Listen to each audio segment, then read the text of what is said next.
In this video, our topic is long division of polynomials. Our first step with the long division process is to write the dividend in descending order. So that means start with your highest powered term and work your way down to the constant term. Then we need to multiply the divisor by a factor to match the first term in the quotient. Next, we'll subtract. When you are subtracting, you have to make sure to distribute the negative to all of the terms in the quantity, and then we'll end up combining like terms. With this process, you should be able to eliminate the first term each time with your subtraction, and we'll show you how that works in our first example. So we just keep repeating this process until we end up with the remainder, or sometimes we'll have 0 for the remainder. So here's our first example, x squared plus 5x minus 6. The divisor is x plus 6. So we are going to end up subtracting something from x squared plus 5x minus 6. In order to figure out what is getting subtracted, our goal is to try to eliminate x squared, but we're starting with x. So over here to the side, I'm starting with x, and I need to somehow match x squared so that when I subtract it, it goes away. So x times something makes x squared. That would be x. So x is going to be written right up here. Now I'm going to multiply x times each term in the divisor. So x will be multiplied by x and then by 6. X times x is x squared. X times 6 is positive 6x. Notice how x squared and x squared are exactly the same.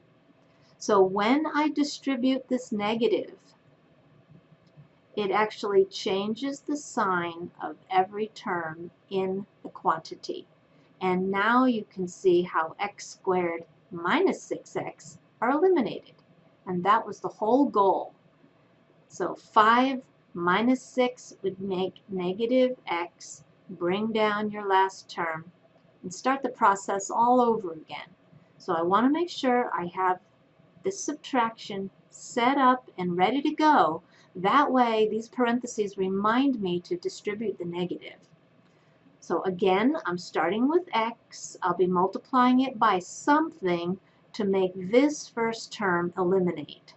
So if I'm trying to match negative x, I can see that multiplication of negative 1 is needed.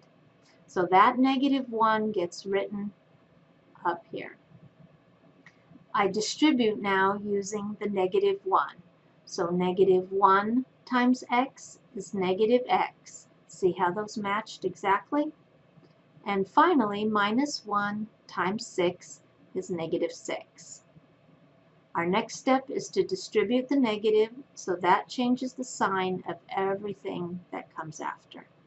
Negative x plus x, that is eliminated. Negative 6 plus 6, well, that's a bonus, that also eliminated. So this simply means we have 0 remainder. Our answer is x minus 1. In order to check the answer, did you even think it was possible? We're going to take x minus 1 and multiply it by our divisor, x plus 6. So when I distribute x, I end up with x squared plus 6x, and then I'll distribute the negative 1, and I end up with minus x minus 6. In the middle, I have like terms. So x squared plus 5x minus 6. Does this match? And it does. So that's how you can check your answer. Are you ready to try another one? Here we go. X plus 7 is the divisor. So we're trying to take x squared plus 10x plus 21 and divide it by x plus 7. So I'll automatically get these parentheses set up for the subtraction. I'm starting with x, multiplying it by something so that we can eliminate this first term, x squared. X times x would make x squared. So this amount that I'm writing in the parenthesis is going to be written somewhere up above. So if it's first degree, it's written above the other first degree term. Multiply with x. So x times x would be x squared. X times 7 is positive 7x. Distributing the negative changes the sign of all of the terms. X squared is eliminated. 10 minus 7 is 3x. Bring down your last term. Set up your subtraction with the parentheses and start the process all over. Starting with x. This time our first term is 3x, so we want to multiply x by something to match exactly with 3x. So x times 3 will do that. 3 is a constant term, so positive 3 will line up with the other constant term. Distribute 3 times x, that's 3x. 3 times 7 is positive 21. Make sure you distribute the negative, so that will change the sign for all of our terms. 3x is eliminated. Positive 21 minus 21. Well, that happens to be 0 also. So our final answer is x plus 3. In example 3, we have 2x squared minus x minus 10 is divided by x plus 2. So I'll set up the parentheses for subtraction. Starting again with x. We're trying to match 2x squared. So x times 2x would match 2x squared.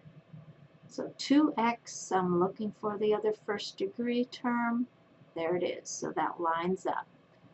Distribute 2x times each of these terms, and I'll have 2x squared plus 4x. When I distribute the negative, it changed the sign of all of our terms. 2x squared minus 2x squared. Eliminate. Minus 1 minus 4. That's minus 5x. Bring down the 10, and it's a minus 10. Set up the parentheses for your next subtraction. Again, we're starting with x. This time we need to match a negative 5x. So x times minus 5 will match negative 5x. So if you were wondering, would we ever have subtraction up here? We will. Distribute negative 5 times x is negative 5x. Negative 5 times 2 is negative 10. We're ready to distribute our negative, so it changes the sign of all of the terms. Negative 5x, positive 5x, eliminated. Negative 10, positive 10, eliminated. We have 0 remainder. Our answer is 2x minus 5. Now we do have something a little bit different in example 4. 4x squared minus 9. Do you notice that there's no first degree term here? So what we need to do, if you are missing a term, is you will need to rewrite this. So I'll put x minus 2. We keep 4x squared, but since there's no first degree, I need a placeholder. Do you agree that adding 0x doesn't change the value at all, because 0 times x would be 0, and I'll keep the minus 9 at the end. So I have all my degrees accounted for. Second degree, first degree, constant term.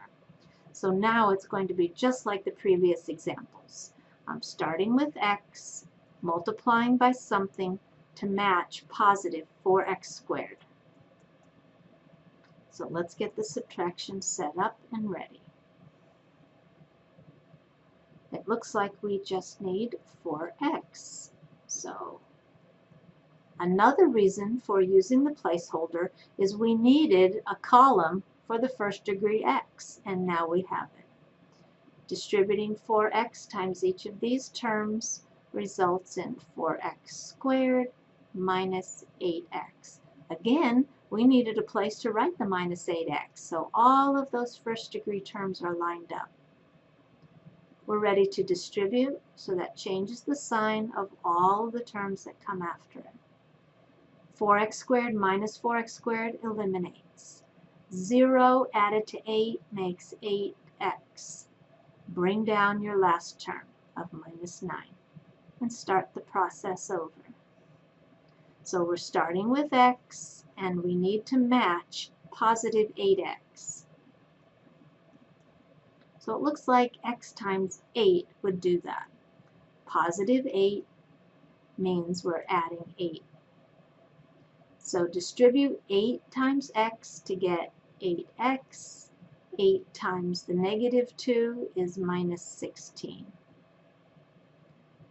Once we distribute this negative and change the sign of all of our terms,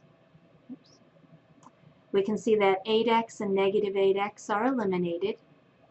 Negative 9 and positive 16 are going to make positive 7. Well, we don't have any more terms to bring down, and we didn't end up with 0 this time. So 7 is the remainder. But we don't write R7 like back in grade school. Since it's a positive 7, we will add the remainder. 7 becomes the numerator of the remainder, and our divisor, x minus 2, is the denominator of the remainder. So that looks kind of complicated, but this is our solution right here. In our last example, we have 6x squared minus 19x plus 12, so it looks like every degree is accounted for. We don't need any placeholders this time. But we're not starting with x. This one starts with 3x. So starting with 3x, we're trying to make a match for positive 6x squared. So let's set up the subtraction to get it ready. So 3 times 2 would make 6, and x times x would make x squared. 2x will be written above in the first degree column. Multiplying 2x times each of these terms gives us 6x squared minus 10x. Don't forget to distribute that negative. It changes the sign of the terms in the quantity. So 6x squared minus 6x squared is eliminated. Negative 19 and positive 10 would give us minus 9x. And finally, bring down the positive 12. Set up the parentheses for subtraction. So when I begin with 3x, I want to match negative 9x. So that looks like negative 3 is missing. So I will have subtraction of 3 written above. When I multiply through with negative 3, I match negative 9x. And negative 3 times negative 5 would be positive 15. It's time to distribute the negative, which changes the sign. Negative 9x and positive 9x are eliminated, but 12 and minus 15 don't eliminate. I will have negative 3 remaining. So we have a remainder that happens to be a negative number. So that tells us we will be subtracting a fraction. 3 goes in the numerator, and our divisor of 3x minus 5 is our denominator. Don't use the negative again. I've already included the negative with this subtraction symbol. So if your remainder is a negative number, you subtract the remainder. If the remainder is a positive number, you would add the remainder.